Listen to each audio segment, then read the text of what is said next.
guys, welcome to this episode of RCTV-UK.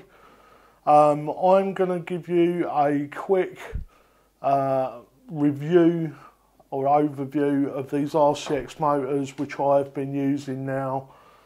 Been testing them for about 2 months. When I get stuff in, I tend to put it in front of the camera and then people want to know what I think. Well, unless I've had it for a while, I can't really say. So the same will be true with the Vector flight controller. I'm going to do like an unboxing overview. Well, not an unboxing because, as you can see, it's already out of the box.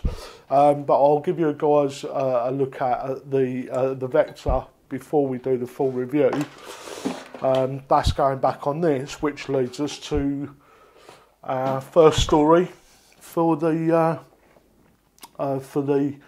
let's give you the number for the D421521 650 kV motors from RCX Hobby. Now, on the old budget copter, the night flying copter or MV copter as it has been known, as you can see, there's one mounted up on there. We had 4 of these on here running off a Q-brain with 1245 props, and it flew brilliantly. Lots of power. We had a Taro T2D gimbal flying off it. I'll roll in some footage of that. And it flew really nicely. Now, they did quite a good number of hours in the air. We never had a single problem. They're nice and quiet. I wouldn't have thought the bearings are the best quality in the world because of the price. They were really cheap. I'll put the price I paid, including delivery, right here in the video so you guys can get a look at that. So after they run on there, I had them on my Titan tricopter, which is in a bit of a state because I crashed it really hard last week. I got behind some trees at distance. I knew I was in a safe area. I was just over field and the video went, and the correct thing to do is just cut the throttle. So that's what I did, ditched the copter rather than it flying off and getting into trouble somewhere it shouldn't. Now the copter landed this sort of way, like this.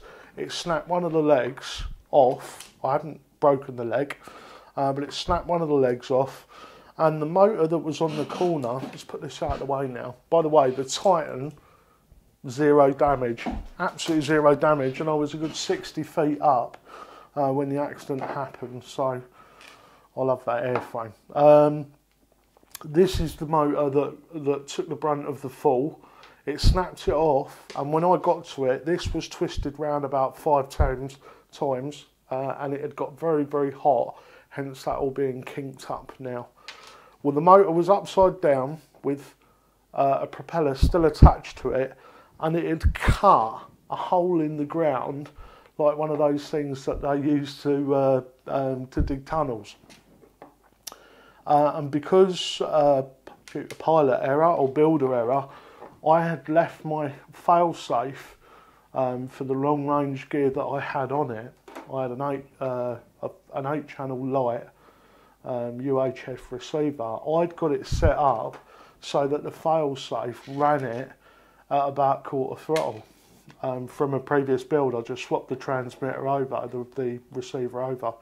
So it was upside down running like that. When I arrived on the scene 4 minutes after crashing, it didn't smell very good. It smelled like there'd been burning on the copter. I wasn't sure whether it was the ESCs or the motors, but it had just been sitting there running. The other motors were up the right way and they were running. One of them had a propeller missing, so it had been shaking all that time.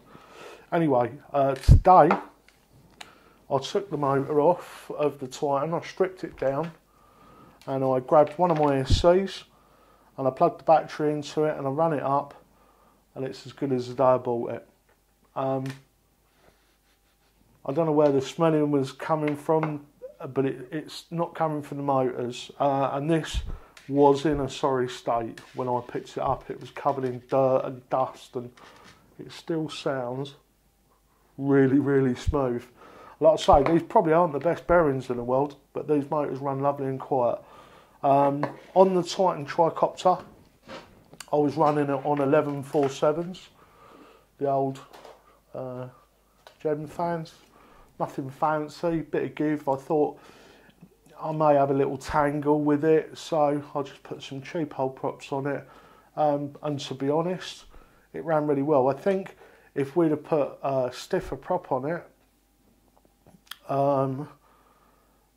you know, a more efficient prop, you know, we'd have done a little bit better. But while we're talking about efficiency, the motors do give back really good efficiency. When it was running two 2654 cells on this quad.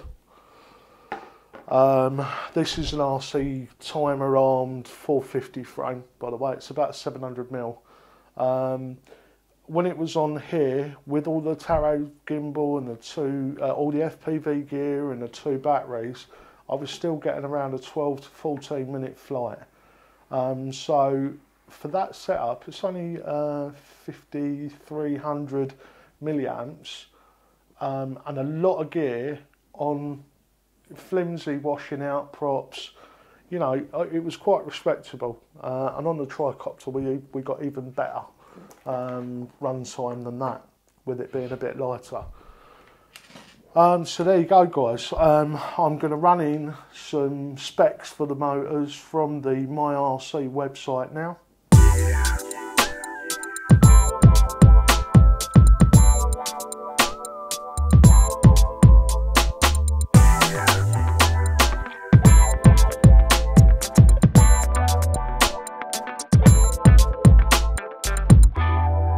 So there you go, guys. I'm not sure whether you've had any experience of these motors yourselves. If you have, I would like to know about it. Please leave me a comment underneath this video. I have to say, my experience of them has been a positive one. They were in my budget review section. If you're going to be running an Arri Alexa, probably not an Arri Alexa on a quad, but if you're going to be running like a Blackmagic cinema camera or a GH4 or something like that, you might want to go higher spec on the motors. But for any sort of GoPro carrying quadcopter, just for a nice little bit of footage, if you're into building your own quads, then these are going to get my recommendation. And that really comes down to the price. The delivery time was about 9 days, and I didn't select an express option. They were nicely packaged when they came. They've used a reasonably good quality wire. The bearings seem very good, and all the little bits and bobs that come with it to mount your props and so on. And the profile of the motor, all really good. So they are going to get my thumbs up. If you are looking to build a quad on this scale, or maybe slightly smaller, even a 450 quad, then you could do a lot worse than getting yourself a set of these motors. They really are, for the money, they are very good. Before I go, I just wanted to show you, because I know I'm going to get questions as when I drag this in. Now, Hobby King, if you're watching, give us these. Now, all I do when I build, instead of having a big fancy wiring loom, this was the one that I built for the tricopter. All it is, let's take that off so you can see, all it is three 3.5mm females soldered together with one piece of wire from the XT60 plug going in, and all you do, you just get your separate ESCs and plug the wires into the other end. No complicated wiring loom, and it works really, really well. I've got mine bare here so that you could see it, but obviously when you're done, what an ideal way to do it is just put some larger heat shrink over the top of the whole joint, and that will just stop it from shorting out. Keeps it all nice and tidy and stops anything coming unplugged. So there you go, that's the wiring loom quick tip that I showed you the other day, but this is a different way of doing it. Okay guys, I'm Matt Barnard for RCTV-UK. I'll see you all in my weekly news and roundup. Bye for now.